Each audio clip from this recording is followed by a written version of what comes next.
Al Jazeera journalists have been murdered in a targeted Israeli strike. Así contaba Al Jazeera el asesinato de un equipo de periodistas de la cadena. El ejército israelí atacó la tienda de campaña en la que trabajaban y vivían. Entre las víctimas, Anas al-Sharif, una de las caras visibles de la información que nos llegaba desde la franja. Pero las bombas no son la única amenaza, también el hambre. Según el Ministerio de Salud de Gaza, la inanición ya ha matado a más de 200 personas. La mitad eran niños. Este es mi último testamento. Si estas palabras mías llegan a vosotros, sabed que Israel ha logrado matarme y silenciar mi voz. He vivido el dolor en todos sus detalles, he probado el sufrimiento y la pérdida muchas veces, y a pesar de eso, nunca he dejado de transmitir la verdad tal y como es, sin falsificación ni distorsión, esperando que Dios sea testigo de quienes guardaron silencio, de quienes aceptaron nuestro asesinato, de quienes sitiaron nuestro aliento y de quienes permanecieron con el corazón inmóvil frente a los restos de nuestros niños y mujeres. Dios sea testigo de quienes no detuvieron la masacre que nuestro pueblo sufre desde hace más de 1 año y medio. No se olviden de Gaza. Esto es solo un fragmento del testamento que dejó escrito el periodista de Al Jazeera, Anas al-Sharif, 28 años, palestino, nacido en el campo de refugiados de Jabalia y uno de los pocos rostros que cubrían desde dentro de Gaza el día a día del genocidio, ya que, como saben ustedes, Israel no permite entrar a la prensa desde el comienzo de su ofensiva en octubre de 2023. A finales de julio, la relatora especial de Naciones Unidas sobre la libertad de expresión, Irene Khan, ya había declarado su alarma por las reiteradas amenazas y acusaciones del ejército israelí contra al-Sharif. Al-Sharif sabía que iba a morir asesinado por Israel, como también han muerto asesinados sus compañeros de oficio, el reportero Mohamed Kreike, los operadores de cámara Ibrahim Zaher y Mohamed Noufal. Les asesinó un proyectil israelí disparado sobre una carpa para periodistas ubicada a las afueras del hospital de Al-Shifa.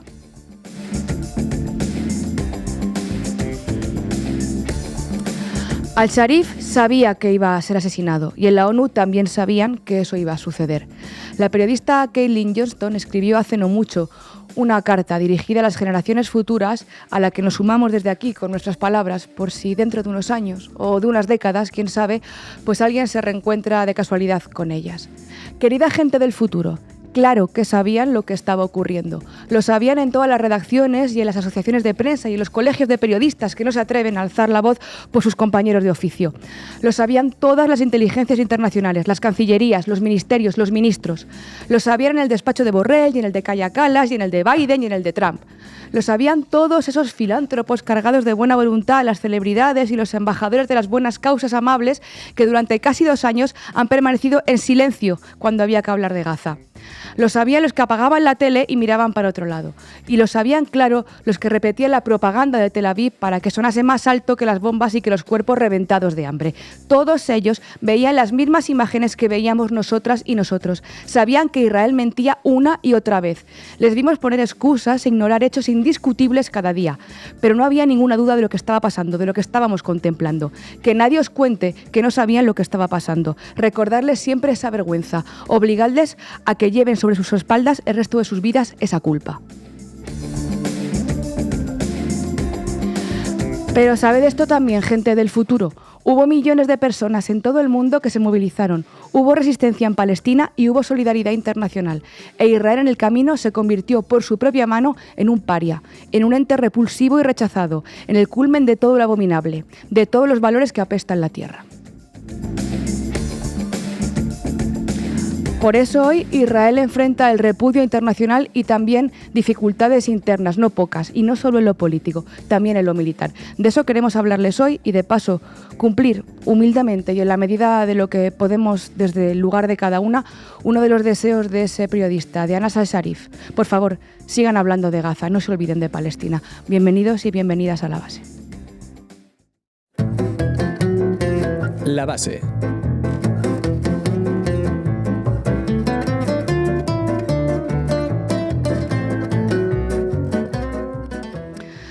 Pues es lunes, verano y el genocidio sigue en curso, pero también quienes siguen apoyando y rompiendo el silencio y abrazando la resistencia. Edu, ¿qué nos traes hoy? ¿Qué tal, Irene? Pues hoy vamos a hablar de dos cosas fundamentalmente. Vamos a hablar de los problemas que enfrenta la campaña militar israelí en Gaza, porque de la mano del genocidio hay una campaña militar para ocupar la totalidad de la franja de Gaza, y vamos a responder o intentar responder a una pregunta muy simple: ¿por qué un genocidio es un genocidio y por qué negar hoy el genocidio en la franja de Gaza pues es simplemente ser un negacionista?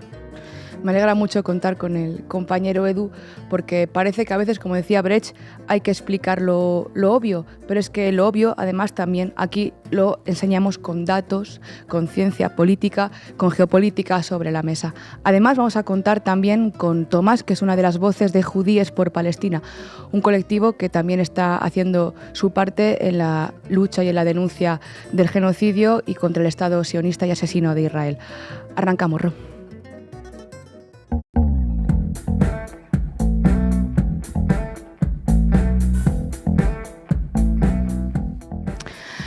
Benjamín Netanyahu reunió el jueves pasado a su gabinete de seguridad para someter a debate un plan que algunos medios han quedado cortos llamando controvertido. Se trata de ocupar por completo la franja de Gaza. Más de 22 meses después del inicio de la invasión, la propuesta aprobada pasa por ocupar la ciudad de Gaza, y así lo explicaba el propio Netanyahu. Vean. These are Gaza City and the central camps in the Mawasi. That's roughly, it's schematically presented here, but it's fairly accurate. Last Thursday, Israel's Security Cabinet, instructed the IDF to dismantle the two remaining Hamas strongholds in Gaza City and the central camps. Contrary to false claims, this is the best way to end the war and the best way to end it speedily. Han escuchado a Benjamin Milejkowski, alias Netanyahu. Es tan falso que ni siquiera su apellido es cierto, ya lo saben, lo cambiaron del polaco para que sonase más hebreo, explicar su plan para ocupar Gaza. Ocupar, no desmilitarizar, ni otros eufemismos que él utiliza y que muchos medios replican, ¿no? Multiplicando esa propaganda israelí. La toma militar gradual de todo el territorio palestino tendría, siempre según la versión sionista, los siguientes objetivos: desarmar a Hamas, liberar a los 50 prisioneros israelíes, se estima que solo 20 están vivos, desmilitarizar Gaza, garantizar el control de seguridad sobre el enclave y establecer una nueva administración civil que excluya tanto a Hamas como a la Autoridad Nacional Palestina.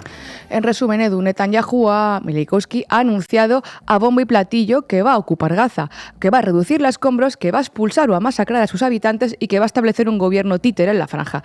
Y afirma que lo hace literalmente porque es la forma más rápida de terminar la guerra, o sea, de aplicar la solución final de su genocidio en curso. Israel ha declarado el 88% de Gaza como zona militar y solo el 12% es teóricamente habitable, y con muchas comillas. El plan cuenta ya, por supuesto, con el visto bueno de Estados Unidos, pues Donald Trump, según fuentes internas, no se opone a la propuesta del primer ministro israelí. La operación comenzaría con una ofensiva contra la ciudad de Gaza, en el norte del enclave, con el mismo modus operandi que aquel del plan de los generales, se acordarán, establecido antes de la tregua de enero, o sea, la evacuación forzada y el bloqueo total. Las fuerzas de defensa de Israel enviarían de nuevo órdenes de desalojo a los más de 1 millón de palestinos que todavía viven en esa zona. La presión interna en Israel y la externa ante lo descarado de este plan se intensifica, si bien Milejkowski y Netanyahu aseguró este domingo que su país va a ganar la guerra con o sin el respaldo de otros estados. Propaganda, realidad, el hecho es que cuenta con ese respaldo internacional, sobre todo, como les contamos a menudo, desde Washington abiertamente y desde Bruselas más o menos tácitamente. Y por ello él anunciaba que la ofensiva comenzaría muy pronto y que ya han completado gran parte del trabajo. Pero muchos militares israelíes tienen serias dudas sobre el plan. Durante la reunión del gabinete, el jefe del Estado Mayor del Ejército de Israel, de las Fuerzas de Defensa de Israel, Eyal Zamir, mostró preocupación por la viabilidad de la operación militar. Luego les cuento más sobre esto en profundidad.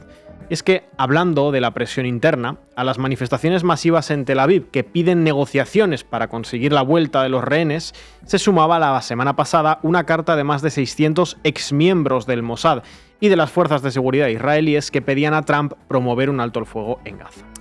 No se confundan, no es que les mueva ni a unos ni a otros la empatía con el genocidio, ¿no? Por desgracia, un número abrumador de la población israelí apoya de una u otra forma el genocidio o la ocupación. Pero algo ocurre y les leo un literal del periódico Jerusalem Post. No es la primera vez que este grupo de exaltos cargos militares y políticos israelíes ha presionado al gobierno para que cambie de marcha y se centre más en el regreso de rehenes israelíes y en un plan de posguerra para Gaza. Pero esta vez han hecho hincapié en lo desesperada que es la situación de Israel a nivel mundial en términos de legitimidad. Legitimidad, importante. De hecho, el ex primer ministro israelí Naftali Bennett lleva tiempo expresando en sus redes sociales estas preocupaciones. Les leo su publicación del 5 de agosto. Alerta de verdad. El estatus de Israel en los Estados Unidos se derrumba. Estoy terminando 10 días de gira en los Estados Unidos, en Nueva York o en Washington, en otros lugares. Como alguien que ha vivido aquí, que ha hecho negocios aquí, puedo confirmar, el Estado de Israel nunca ha sido tan malo. Israel se concibe aquí como un paria, como una lepra. Es más, Bennett enumera situaciones que ejemplifican el repudio general a Israel en el seno de su mayor aliado, Estados Unidos. Bennett dice, la generación más joven, incluso la de voto republicano, ya no es fan de Israel. La campaña del hambre ha cobrado grandes proporciones en la opinión pública y los influencers. Israel es percibido como una carga para los estadounidenses. Comparan el hambre con el Holocausto, se sorprende el ex primer ministro. La acusación de hambre perseguirá a Israel, a sus ciudadanos, a nuestros soldados durante generaciones. Nuestros aliados ni siquiera saben ya a quién llamar. Israel va camino de ser un estado paria. Esto lo decía también hace algunas semanas el ex primer ministro israelí Ehud Olmert. Y Bennett, que fue ministro y cuadro fundamental del Likud y presidente del país del 2021 al 2022, demuestra en su desesperación que la imagen de Israel colapsa. ¿Por qué será? Y con ella peligra el cordón umbilical que le mantiene vivo y le alimenta, que es el apoyo de Washington y de Europa. Insistimos, no es que les importe Palestina, pero sí que les importa su legitimidad, sus cuotas de poder internas, sus inversiones, mantener su estatus, su privilegio, y para eso, pues hace falta no parecer un genocida y un asesino ante el mundo. Aunque me temo que ya es tarde. Bennett propone, de hecho, en ese mismo post que les leía Edu, una serie de soluciones, todas relacionadas con mejorar la imagen de Israel, no con frenar el genocidio. Propone, por ejemplo, que el país recupere talentos, que transmita mejor la información a sus amigos internacionales, que cuente historias en positivo. Vamos, que desde Tel Aviv están intentando reestructurar su propaganda, que ya saben que tiene hasta nombre propio, la Hasbara, la explicación en hebreo, para no parecer ante la humanidad lo que, de hecho ya describen sin palabras la crudeza de sus actos que vemos todos los días. Y eso, claro, implica también asesinar y silenciar a periodistas como Al-Safa, que son quienes documentan visualmente lo que está pasando en Gaza. De hecho, como informaba el Times of Israel el 1 de agosto, el coste de la diplomacia pública disfuncional israelí ha llevado al Ministerio de Relaciones Exteriores a admitir que la propia Hasbara ha sido cargada con un bagaje negativo en los últimos años y que ahora marca un enfoque como Todá, que se traduce como conciencia o despertar. Un cambio aparente hacia un mensaje más amplio y más proactivo. De hecho, el propio Netanyahu hablaba del problema de luchar contra los algoritmos y admite estar perdiendo la guerra de la propaganda. Vean. The propaganda? Well, look, no, I think that we've not been winning it, to put it mildly. I think there are vast forces that are arrayed against us. Among other things, the algorithms of the social network that are driving a lot of everything else, and people who really know, and they're the foremost people in this field in the world, they're telling me that about 60% of the responses on the social media are bots. They can categorically say they're bots. No son algoritmos ni bots, somos personas. Sí, vais perdiendo, Mileikowski. Hace apenas unos días, los vecinos de Siros, en Grecia, impidieron, por ejemplo, el desembarco de un crucero que transportaba a ciudadanos israelíes. Ocurrió lo mismo también en Rodas. En Londres, este mismo fin de semana, cientos de británicos, pese a las detenciones, volvían a salir a la calle a defender a Palestine Action, una organización prohibida por delito de terrorismo en Reino Unido. Al mismo tiempo, por ejemplo, la BBC intentaba censurar los mensajes pro-palestinos que ocurrieron en el masivo festival de Glastonbury, con el lema Death to the IDFs, que fue un clamor. Otro ejemplo, un campamento de adolescentes sionistas que gritaban muerte a los árabes eran expulsados de un vuelo en Valencia hace pocos días. Y en Bélgica, a finales de julio, 2 soldados israelíes que asistían a un festival de música, el Tomorrowland, fueron detenidos e interrogados por presuntos crímenes de guerra en Gaza, crímenes que ellos mismos habían presumido y documentado en sus propias redes sociales. Israel se consolida así como un Estado paria y la diplomacia popular, la de la gente de a pie, hace lo que Europa no se atreve a hacer, acciones de aislamiento internacional. Las estadísticas internacionales indican un deterioro significativo de la imagen internacional de Israel en 2025, con una desaprobación promedio del 62% en 24 países, según una encuesta del Pew Research Center publicada el 3 de junio del 2025.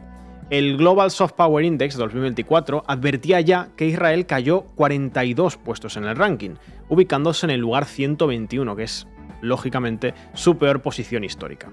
En 7 países europeos, además, encuestados por YouGov en julio del 2024, solo entre el 14 y el 21% expresaron simpatía por Israel, y la imagen repercute también en la economía. Agencias de crédito como S&P, Moody's y Fitch rebajaron la calificación crediticia de Israel y el Fondo Monetario Internacional revisó a la baja su pronóstico de crecimiento del PIB para el 2025, reduciéndolo del 5,4% al 2,7%. Pasa que la percepción tecnológica de Israel como nación de startups se ha erosionado bastante, con una fuerte hostilidad entre la generación Z, según el ranking NBI.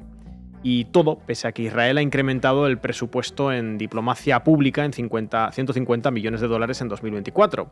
Pero las estrategias del Hasbara, de propaganda, han sido bastante ineficaces para revertir la tendencia. ¿Por qué será, no? Como decías tú, Edu.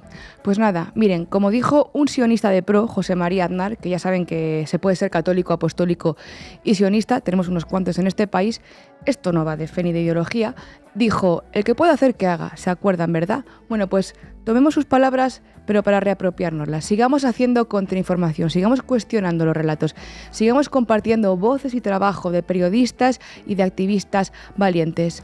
Sigamos reventándoles el algoritmo. Gracias, Edu. אנחנו לא אורחים בארצנו. זאת הארץ שלנו כולה. כמו שאנחנו לא מבינים, כמו שברור לנו, שאנחנו לא יכולים איך אמר היטלר יימח שמו?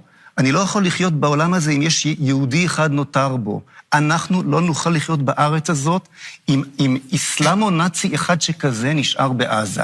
ואנחנו לא חזרנו לעזה, והפכנו אותה לעזה העברית. אתה רוצה להפוך את עזה לעזה העברית? חד משמעית כן, כי אם לא, אם עזה לא תהפוך ליפו, יפו תהפוך לעזה. Pues ya lo ven, un sionista citando a Hitler, vivir para ver. En fin, Edu, vamos con ello. Vamos con ello, adentro cabecera.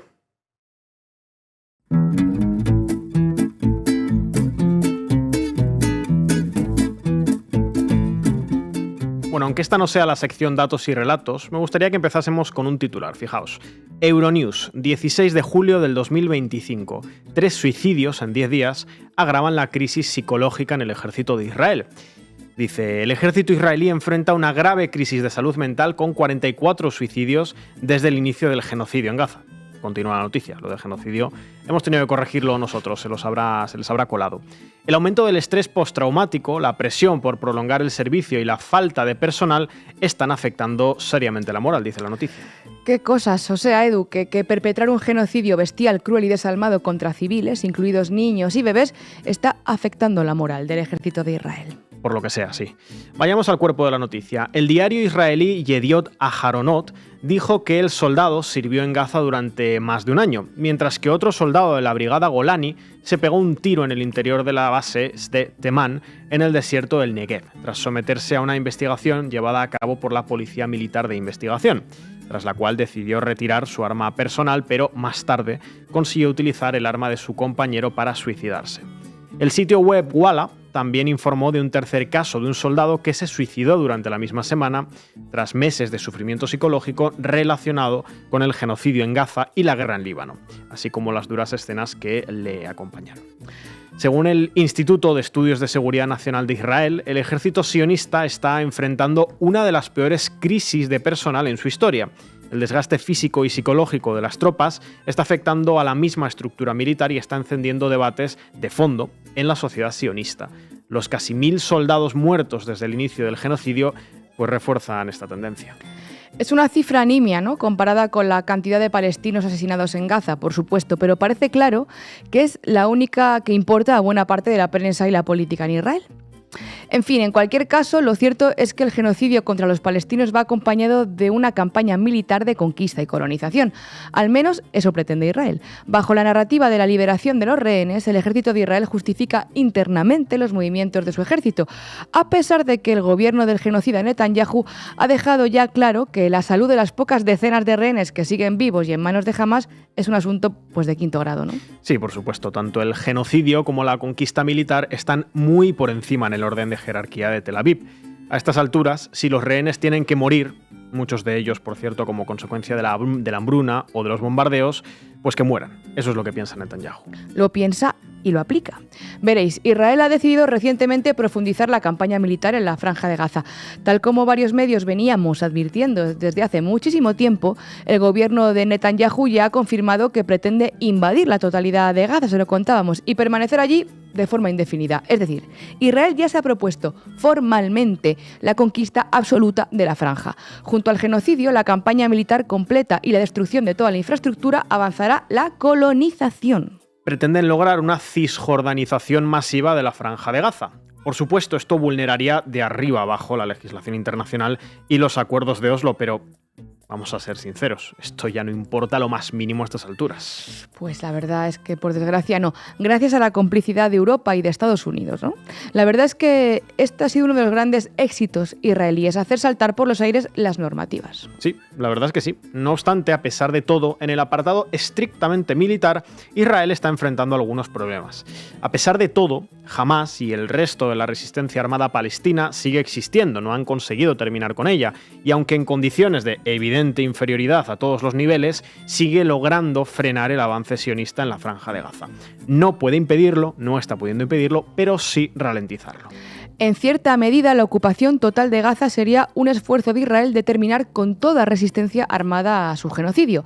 El exterminio, la ocupación, el hambre y la colonización van de la mano de las campañas militares del ejército sionista. Sí, hay que salir de esta lógica de la víctima perfecta. Los palestinos tienen resistencia armada al genocidio. El hambre, por cierto, es una de las armas más bestiales que está utilizando Tel Aviv contra Gaza, a pesar de que el primer ministro lo niegue. Hacia afuera, claro, porque dentro de la prensa israelí el gobierno de Netanyahu es bastante más explícito. Vamos a ver un clip. No starvation in Gaza, no policy of starvation in Gaza, and I assure you that we have a commitment to achieve our war goals. We'll continue to fight till we achieve the release of our hostages and the destruction of Hamas's military and governing capabilities. They shall be there no more. We shall not have any more of these massacres. We shall not have any more of these monstrosities. We stand for human freedom and human life, and that is not commensurate with Hamas or with Iran, other Iranian proxies. We fought this battle together. We shall win it together. Hace no mucho conocimos que la Fundación Humanitaria de Gaza, esa organización pantalla con la que Israel buscaba, y ha conseguido, controlar y decidir el alcance del hambre en Gaza, ha trabajado en informes para el establecimiento de campos de concentración en la franja. Un pequeño paréntesis que consideramos necesario. Aunque se llame humanitaria, esta fundación creada por el propio Estado israelí es un arma de guerra más. Fue creada con 3 objetivos clave para la perpetración del genocidio. En primer lugar, reducir al mínimo absoluto el reparto de la ayuda alimentaria y sanitaria, creando efectivamente las condiciones mencionadas por la hambruna con la que Israel mata a los palestinos. En segundo lugar, al dotar a la fundación del control total de la ayuda que ingresa a la Franja de Gaza, consigue que otros organismos no alineados con el Estado genocida puedan paliar la hambruna de estos palestinos. Y en tercer lugar, decidir dónde concentrar el reparto de alimento, forzando a los gazatíes a desplazarse a zonas específicas donde se crean esos campos de concentración. De esta forma, el ejército sionista ha logrado sistematizar el genocidio, haciéndolo pues más fácil. Buscaba estructurarlo, darle cierta continuidad y comodidad para sus propios militares, y lo ha conseguido. Los corredores de la muerte o los asesinatos indiscriminados en las colas del hambre dan buena cuenta de ello. Incluso medios israelíes han contado cómo los soldados israelíes han convertido el exterminio en su rutina en la Franja de Gaza. En muchos casos reciben órdenes de disparar abiertamente contra civiles palestinos desarmados que se encuentran esperando la muy limitada ayuda humanitaria. Así, han conseguido que las familias de Gaza tengan incluso miedo de ir a buscar su alimento, porque podrían matarles en el camino. Como hemos anticipado, además, Israel utiliza el hambre para crear campos de concentración, y lo reiteramos, campos de concentración, aunque el gobierno de Netanyahu prefiere llamarlo ciudades humanitarias. Sí, atentas. La idea es concentrar la ayuda humanitaria en la ciudad de Rafah, o bueno, mejor dicho, en las ruinas de lo que un día fue la ciudad de Rafah. De esta forma, con los y las gazatíes concentrados allí, porque sencillamente necesitan acceder a esa escasa ayuda humanitaria para no morirse de hambre, aunque muchos ya lo están haciendo, el ejército sionista cerrará esa zona. Los gazatíes que estén en Rafah no podrán salir. Los que hayan quedado fuera serán considerados terroristas de Hamas y en consecuencia serán asesinados. Exactamente, y eso tiene un nombre. Pienses lo que pienses, sientas lo que sientas y profeses la ideología o la religión que te apetezca profesar. Es un campo de concentración. Eso es un campo de concentración y en general lo que Israel hace en la Franja de Gaza es un genocidio, sin discusión y sin matices. Pues sí, Zugas. De hecho, a casi 2 años de aquel octubre del 2023, creo que es fácil afirmar que quien niega a día de hoy que en la Franja de Gaza hay un genocidio no está haciendo un análisis polémico ni está vertiendo una opinión peculiar. Está siendo un negacionista, ni más ni menos. Y ojo, porque esta diferenciación no es porque sí, no es casual. Hablar de negacionismo no es lo mismo que confrontar análisis. Por supuesto, hay definiciones históricas o políticas que revisten discusiones legítimas, en particular porque así funciona el proceso científico, también en el ámbito de las ciencias sociales y también incluso en discusiones sobre genocidios a lo largo de la historia. Pero hay otros eventos, hay otros procesos que por su aplastante evidencia o por el amplio consenso que generan entre sus académicos, pues no son discutibles. Los estudiosos del Holocausto nazi, por ejemplo, ya han reunido las suficientes evidencias históricas para que no pueda negarse de ninguna forma ni las cifras ni los impulsos políticos tras él. El negacionismo, tanto en las ciencias naturales como en las sociales, no es discusión, es ocultismo. Es negacionista aquel que para defender su perspectiva debe recurrir a la negación de la evidencia empírica, no a su reinterpretación, a la negación. Por eso no es lo mismo discrepar sobre relaciones filogenéticas entre filos animales que sobre la esfericidad de la Tierra. La Tierra es redonda, punto, te guste o no. Hay discusiones que revisten, hay eventos, hay cuestiones que revisten discusiones legítimas, pero hay otras que no. De la misma forma, puede discutirse pues, sobre la utilidad del método D'Hondt para la representación electoral, pero no sobre la existencia del genocidio nazi contra el pueblo judío. Claro, compañero. Entonces, Edu, estamos de acuerdo en que no merece discusión la cuestión del genocidio en Gaza, que no es un debate legítimo. Exacto, sí, justo. Sí, es que es exactamente eso, es precisamente eso lo que estamos diciendo. Así como no podemos discutir eternamente sobre la esfericidad de la Tierra, a pesar de que haya algunos trasnochados que pretendan abrir un debate cerrado por la ciencia hace muchísimo tiempo a base de pruebas y evidencia empírica, pues no tiene ningún sentido tampoco discutir si en Gaza hay o no hay un genocidio. Claro, lo de Gaza se parece. Mirad, en 1948, tras el Holocausto nazi contra el pueblo judío, se estableció la Convención para la Prevención y la Sanción del Delito de Genocidio. Este instrumento legal codificó específicamente ese delito, el de genocidio. En su artículo 2 marcan 5 actos sujetos a la categorización de genocidio. A. Matanza de miembros del grupo. B. Lesión grave a la integridad física o mental de los miembros del grupo. C. Sometimiento intencional del grupo a condiciones de existencia que hayan de acarrear su destrucción física total o parcial. D. Medidas destinadas a impedir los nacimientos en el seno del grupo. E. Traslado por fuerza de niños del grupo a otro grupo. Sí, mira, hay un ejemplo nítido, por ejemplo, del punto E. El traslado por fuerza de niños del grupo víctima a otro grupo, en este caso victimario, en el caso de la dictadura militar en Argentina y de otras dictaduras a lo largo de la historia. Los militares robaban niños y bebés, hijos de víctimas del genocidio ideológico de la dictadura, para entregárselo a los propios militares o a amigos y conocidos. Este es un sustento nítido de la categorización de genocidio, en este caso específico, el argentino, y ha ayudado a la persecución legal de los genocidas. En el caso de Gaza, al menos 3 de los 5 puntos, al menos, se cumplen claramente. La matanza de miembros del grupo es sistemática, diaria y multinivel desde octubre del 2023. Israel no mata individuos ni miembros de las organizaciones armadas palestinas sin más, no. Israel asesina familias, núcleos de población civil, niños y bebés. Lo hace de forma sistemática y, esto es muy importante, deliberada. A su vez, el punto de la lesión grave a la integridad física o mental es una extensión de la violencia diaria. Muchos organismos han contado el trauma que atraviesa la sociedad gazatí al vivir el horror de primera mano.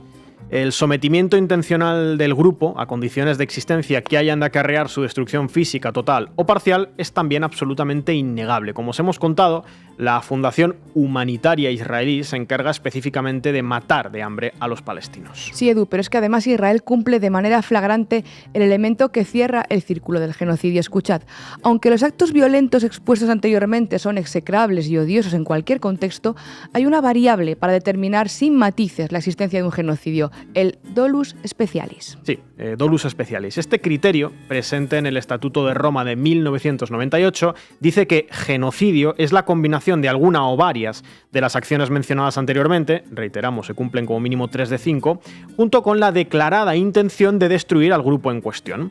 Y esta intencionalidad a veces es más difícil de probar que las acciones concretas. Vaya, porque ningún Estado genocida reconoce abiertamente con esas palabras estar perpetrando un genocidio. Pero en el caso de Israel no hay que bucear demasiado, la verdad. Es aquí donde los negacionistas de Gaza suelen buscar su válvula de escape, como ya no pueden negar, salvo que desciendan a un delirio digital completo, la infraestructura destruida o las decenas de miles de civiles palestinos asesinados y descuartizados, niegan la intencionalidad de los políticos y militares israelíes. Claro, al fin y al cabo, el partido de Netanyahu se llama Likud y no partido del genocidio, y él mismo nunca ha dado una rueda de prensa diciendo «Miradme, estoy coordinando un genocidio». Ya, pero lamentablemente para los negacionistas de Gaza, también aquí los líderes israelíes han sido casi tan claros como el ejemplo que nos ponía Irene. El presidente Isaac Herzog fue explícito al justificar el castigo colectivo. Dijo, no es cierto que los civiles no estén implicados en el 7 de octubre. Esta retórica es absolutamente falsa. Castigo colectivo. En enero del 2024, el ministro de Seguridad Nacional, Ben Gvir, afirmó que la única solución humana para Gaza es la deportación masiva de sus habitantes. En noviembre del 2024, el ministro de Finanzas de Israel, Bezalel Smotrich, declaró, es posible crear una situación en la que la población de Gaza en 2 años sea menos de la mitad de su tamaño actual, a los que lo negáis. Puedo seguir. Sigo. En agosto, esta misma persona había afirmado «Traemos ayuda porque no nos dan otra opción. Nadie nos dejará hacer que 2 millones de civiles mueran de hambre, aunque esté justificado y sea moral». Miembros del gobierno de Israel, no un ciudadano. Son miembros del gobierno de Israel. Y en abril del 2024 concluyó «Hay 2 millones de nazis en Gaza». Es decir, que toda la población de Gaza, incluidos niños y bebés, son nazis y, por consiguiente, son objetivos legítimos. Podríamos seguir dando ejemplos porque hay centenares, pero con esto creo que os hacéis una idea. Israel hace un genocidio en Gaza de forma evidente e innegable y en simultáneo despliega una campaña militar con la que pretende ocupar la franja y eventualmente colonizarla. Y si tu sesgo te impide reconocerlo, pues ajo y agua. Muchas gracias, compañero.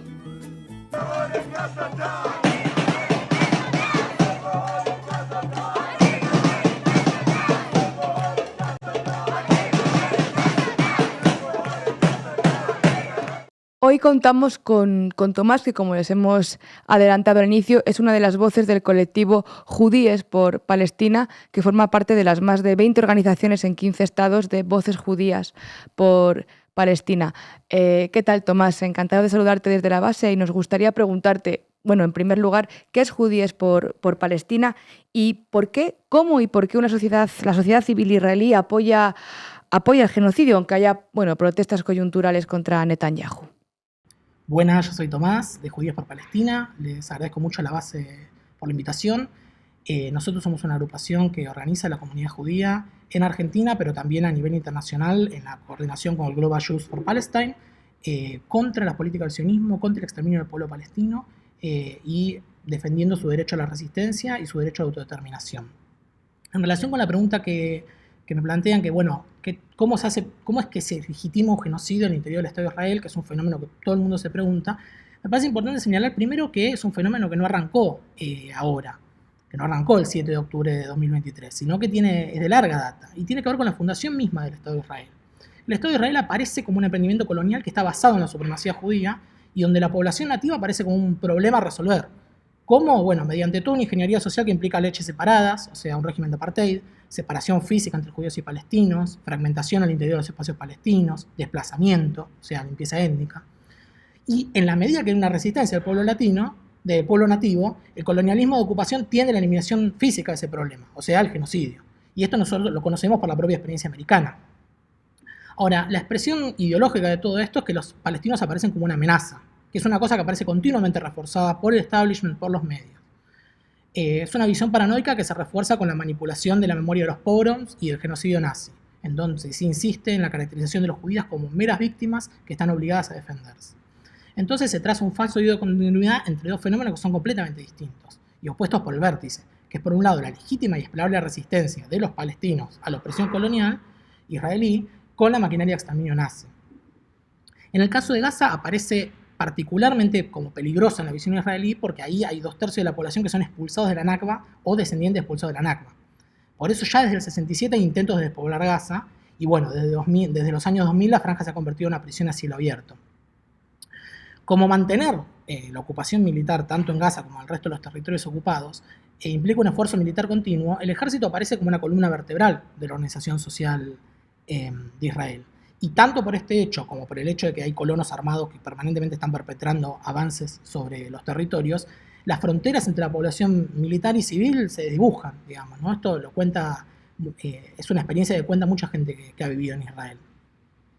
A la vez, Gaza ha sido utilizada como un laboratorio militar y administrativo, con toda una maquinaria que envuelve tanto el capital internacional como el israelí, con desarrollo de tecnología militar, bélica y demás.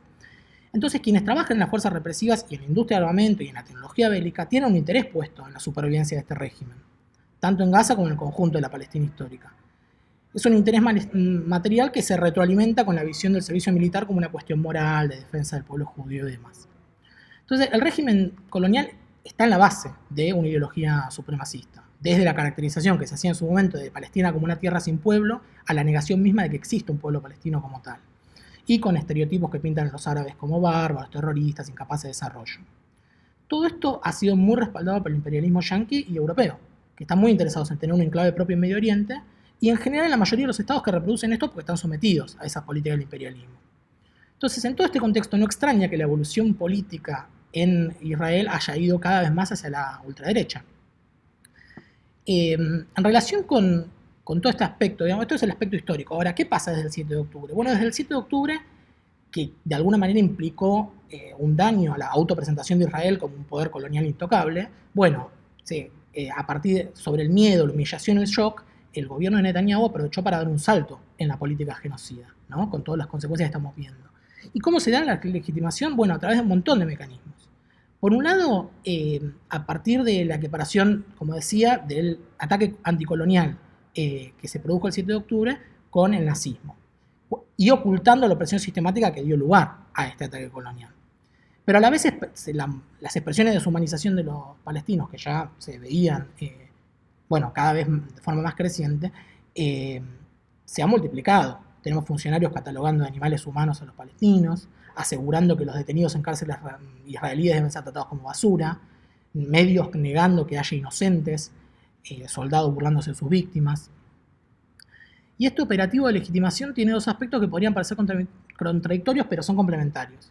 De un lado, que se hacen más explícitas las intenciones genocidas, entonces aparecen llamados abiertos al exterminio y al desplazamiento total de los palestinos, presentándolo esto como una especie de garantía de seguridad para los judíos israelíes, y por tanto como una especie de imperativo moral.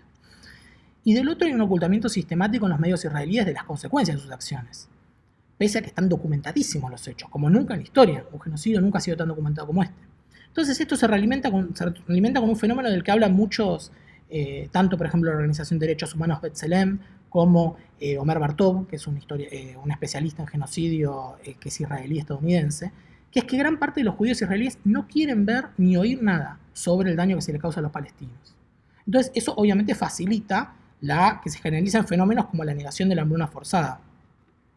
La legitimación finalmente aparece de alguna manera como dentro de una gran parte, de manera más explícita o de de manera cómplice, silenciosa, digamos, como una forma de autopreservación.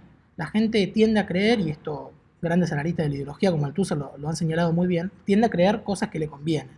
Y en este caso, en el caso de la población israelí, tiende a creer algo que les permite no cuestionar las bases mismas de su existencia, que tienen que ver con la existencia colonial del Estado. Como, bueno, se conoce que hay algunas excepciones, pero este es el fenómeno general y nos parece importante, por este motivo, seguir trabajando en la difusión y en la lucha y en mostrar que puede haber una organización de judíos alternativa y en defender el derecho de que haya una Palestina única, libre y laica, desde el río hasta el mar. ¿Qué tal, Tomás? Gracias por estar con nosotros aquí en La Base. Te quería preguntar cómo ha sido ese soft power, por así decirlo, internacional a lo largo de los años por parte de Israel, con el que ha conseguido, pues de cierta forma, asociar, o ha intentado al menos asociar, la identidad judía con la identidad sionista, y de hecho, a día de hoy, como hemos visto, pues el sionismo, como movimiento político, está intentando expulsar de la identidad judía a esos judíos que no se reconocen como sionistas y que no apoyan el genocidio contra los palestinos. ¿Cómo analizamos el soft power internacional de Israel, su intento por vincular la identidad judía con la identidad sionista y el intento de expulsarnos a los judíos no sionistas de la identidad judía? Lo primero que hay que señalar es que el sionismo es una ideología reciente dentro del judaísmo, que tiene poco más de 100 años, que durante mucho tiempo fue minoritaria, que su avance ha sido en gran medida empujado por el imperialismo, incluso con los pactos con regímenes fascistas, y que en ese sentido nosotros defendemos una tradición judía muy distinta, que es una tradición humanista, una tradición de lucha, que está muy documentada, que ha dado lugar a grandes organizaciones sociales, a procesos de rebelión, y en donde los judíos hemos reclamado por poder integrarnos plenamente en las sociedades en las que vivimos, pero también a transformar esas sociedades. Nosotros en Argentina lo conocemos mucho porque hemos tenido una gran tradición combativa dentro de los judíos y en particular de su movimiento obrero. Entonces, en ese sentido, lo primero que vale señalar es que en algún momento esto fue minoritario y que lógicamente, como es de público conocimiento, hoy día el sionismo está extendido en la población judía, que no es simplemente un fenómeno de índole ideológica, digamos, sino que han habido ahí muchos recursos puestos en juego por parte del imperialismo y por parte de Israel en el copamiento de las instituciones judías y en un corrimiento hacia la derecha del discurso dentro de la colectividad judía. Ahora, ¿qué es lo que pasa? Este genocidio que de alguna manera muestra, como les decía, las consecuencias brutales pero de alguna manera esperables de toda una política colonial por parte de Israel, está generando un rechazo creciente, muy importante.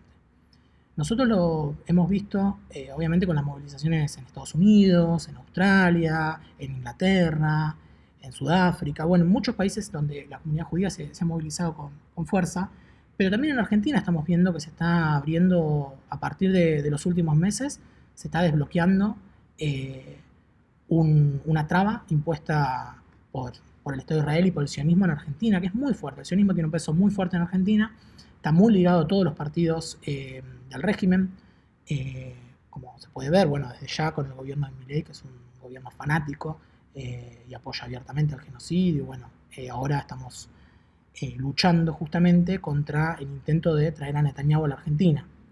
Y lo que estamos viendo es que las movilizaciones están creciendo muchísimo, las movilizaciones por Palestina están creciendo muchísimo en Argentina, y estamos viendo que se acercan cada vez más compañeros de la colectividad judía, más compañeras, a decirnos que se quieren sumar a nuestras filas y que rechazan esto, dicen no nuestro nombre, que es la consigna histórica que hemos levantado.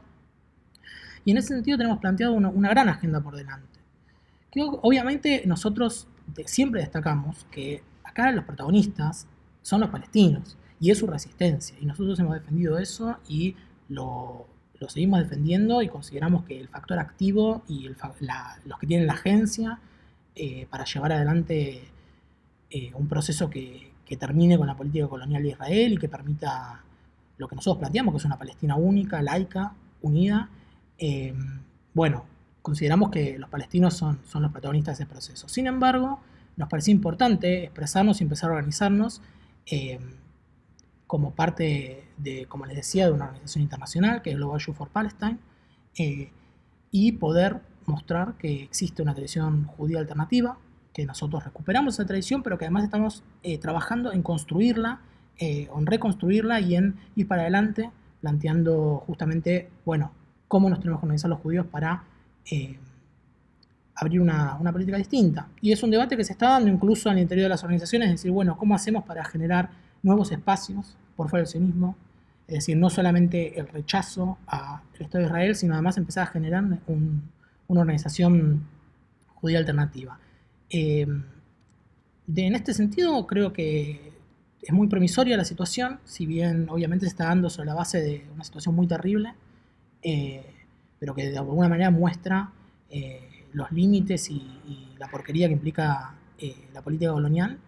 Y bueno, la lucha que estamos dando en todo este proceso nos tiene que servir también para golpear al lobby sionista que opera a nivel institucional, que opera a nivel económico con fuerza, como acá en el caso de Argentina con la empresa de aguas Mecorot, que apareció ahora diciendo que viene asesorando a la empresa estatal de aguas argentina y que quiere participar del proceso de privatización que está planteando el gobierno de Javier Milei. Y bueno, a partir de la organización contra el genocidio en Palestina y por el derecho de ese pueblo a organizarse y a su autodeterminación, también vamos construyendo una tradición alternativa en el judaísmo, y tenemos fe que con esto vamos a poder avanzar y golpear a las instituciones sionistas y de esta manera trabajar por un mundo más libre, por el derecho de todos los pueblos del mundo a su autodeterminación, y por el derecho de todas las poblaciones del mundo a vivir dignamente. Pues muchas gracias, Tomás, por vuestro activismo y por vuestra palabra. Llegamos así al final del programa. Recuerden hacerse socios y socias del Canal Red en apoya.canalred.tv o en el QR que aparece en sus pantallas. Para los nostálgicos del 2000 les dejamos con un temazo de The Prodigy, Invaders Must Die. Hasta mañana.